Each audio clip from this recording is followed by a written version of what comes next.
Throughout this episode, I'll be addressing the narcissist as if I'm talking to them. So just be aware that I'll be talking to the narcissist mostly, not you as the victim. I'll be talking more about you through talking to them. Hi, I am Danish, a narcissistic abuse recovery professional. In this episode, we're going to talk about the evil nature of a narcissist. 5 things they do that are purely and inherently evil. I know I'm not supposed to associate the word evil with narcissist because science is, but no, my views are entirely different on this. Personality disorder or not, the impact they have on the victims is devastating and extremely destructive that no scientific or spiritual explanation can justify. If you want to dive deep into the understanding of why I think the way I think, stay until the end because this is going to be eye-opening. Number 1. Deliberately isolating someone from their friends and family just to have absolute control over them is evil. I don't know how someone can justify it, but in my eyes, in my opinion, this is evil. You want someone to be alone. You want to separate them from their support system. Why? Because you want to be the major influence in their life. You want them to depend on you and only you for feedback, for all the needs. You want them to depend on you financially, emotionally, physically, psychologically. You leave them no choice but to come to you and be afraid of losing you because they have only one person in life, and that is you. You cut them off from their sisters, from their brothers, from their parents, from their friends, from everyone who was a potential threat to your control, from everyone who could have shown them the mirror and told them that this person is abusing you, this person is hurting you. You establish the absolute and total control over their psyche through manipulation and brainwashing and make them think that everyone is wrong, everyone wants to harm you. The only person who intends to do good to you is me, and the only person you can ever rely on, the only person who loves you is me. You cannot depend on them. They are your enemies. This is what you convince a person to believe. If that is not evil, I don't know what is. Number 2, intentionally distorting reality to have things your way at the expense of someone's sanity is evil. You clearly know deep down that things are not the way you are describing them as. You know that the person you're harming, the person you're controlling and abusing, the person that you want to have absolute hold of is right. They know right from wrong. They are saying the right thing, but because you can't look within, you can't reflect, you are projecting things on them. And not only that, to escape accountability, to escape reflecting upon things, to escape responsibility, you twist things around and make them think they are crazy. Make them think that the things they're thinking, believing and feeling are not real. They are just made up things. You make them think they have lost touch with reality. You make them think that they are insane.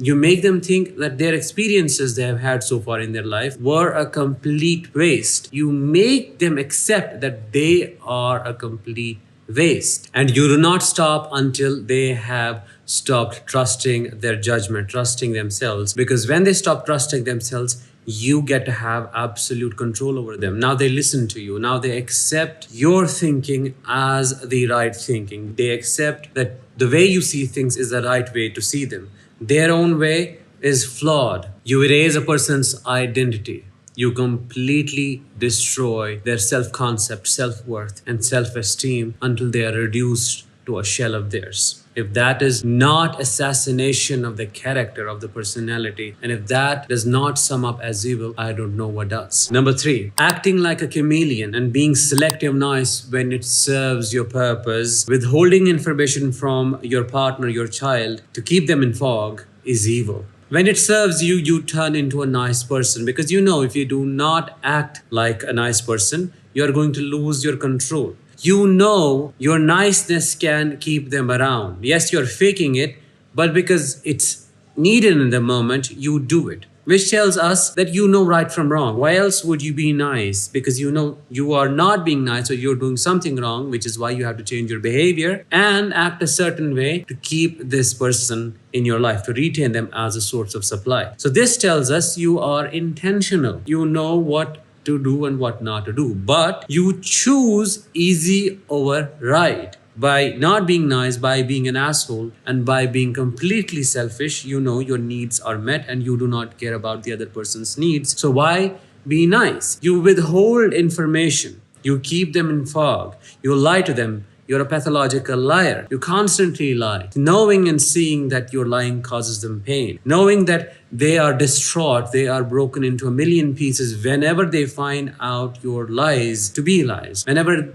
they get to know that you have been lying to them about something very important. Whenever they find out you have been cheating on them for years and you have been keeping it hidden. Whenever they know you don't have a conscience, it's broken, you don't have a moral compass, it's not operating. Your moral code is skewed, it's distorted. It is arranged in a way that only works for you and nobody else. You do not care about right or wrong, you only care about yourself. You care about what you need and how to get it, and you would do anything. You would go to any means to attain it, even if that means to sacrifice your own child. You would do that without a second thought because it gets you what you want. If that is not evil, I don't know what is. Because stooping so low as to destroy someone, as to keep doing things that you're doing and concealing the information, changing your personality on the need basis is evil. It says how inauthentic you are and you have no integrity at all. 4. Telling lies on your partner, your child, your friend, or whosoever is your target just because they didn't comply or conform. Running massive smear campaigns to destroy their reputation is evil. You try to have control over them, but they saw through you. They left the relationship or they chose to go no contact. Now that you can't control them anymore, at least directly, you find out people. You put your efforts and energy into finding out people who are in their circle and who you could bring to your side. If you had put the same energy into becoming a nice person, you would be at a different place. But no, you chose to spend your energy, your efforts in reaching out to these people and telling them lies about the target, telling them lies about the victim, telling them things that are not true, knowing you know deep down these are not true, but out of your pathological enemy, your vindictive nature, your punitive nature, you still indulge in all of that. Actively indulge in all of that until the victim is isolated, their reputation is gone, they have lost their job, and that is how you find your peace. How pathetic is that? If that is not evil, what is? Because these are the things an evil person would do. And you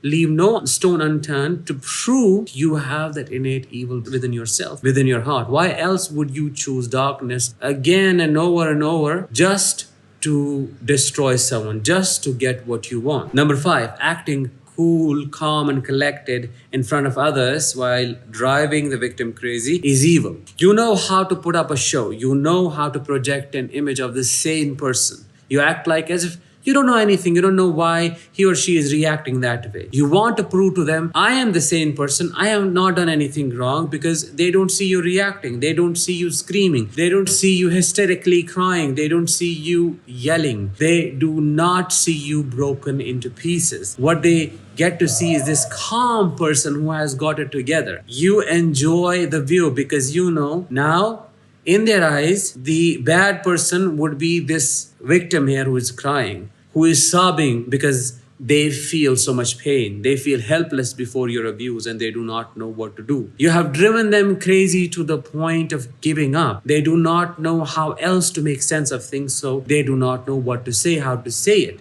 And you enjoy the view because you, when asked, you say, I don't know, he or she has been acting that way and this is why I wanted to run away from them. I don't know how else to deal with them. I'm just done with it. This is what I have to put up with every single day of my life. You act like the victim. You frame the whole situation. You shape the environment to make this person look like the perpetrator when you are the main aggressor. You are the real abuser, but you hide behind the facade of victim. If that is not evil, what is? Because you prey on their vulnerability. You prey on their pain, intentionally do it. You selfishly choose to act like this calm, cool, and collected person just because that serves your purpose. You want to skew and distort the reality. You want a wrong message to be sent outside to the world so that they do not point a finger at you. Instead, they point all the fingers at them. How would anything, any psychological definition, explanation justify that? in my opinion, nothing can ever justify it, because I have been there personally. I know the wounds that I'm talking about. And when you are with such a person, it feels like you see the devil incarnated right in front of your eyes.